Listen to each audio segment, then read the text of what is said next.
Rapid action battalion নাম পরিবর্তন করার কথা জানিয়েছেন অবসরপ্রাপ্ত স্বরাষ্ট্র উপদেষ্টা লেফটেন্যান্ট জেনারেল জাহাঙ্গীর আলম চৌধুরী। একই সাথে এটি পুনর্গঠনেরও কথাও জানালেন। আজ মঙ্গলবার বিকেলে সচিবালয়ে আইন শৃঙ্খলা সংক্রান্ত উপদেষ্টা পরিষদ কমিটির বৈঠক শেষে সাংবাদিকদের এক প্রশ্নের জবাবে তিনি এই তথ্য জানান।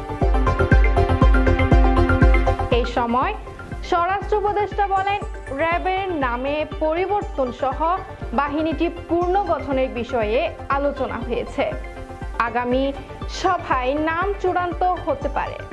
কি নাম হতে পারে সে বিষয়টি এখনো আলোচনায় রয়েছে।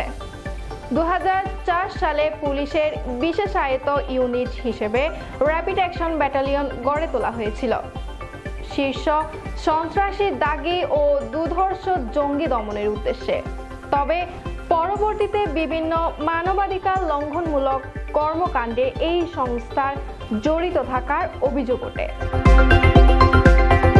এইসব অভিযোগে আওয়ামী লীগ সরকারের আমলে র্যাবের উপর নিষেধাজ্ঞা দেয় যুক্তরাষ্ট্র।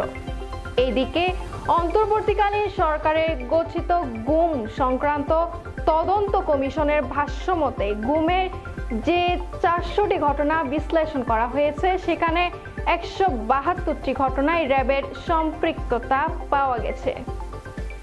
News desk, কোহেলিয়া, Cox's Bazar.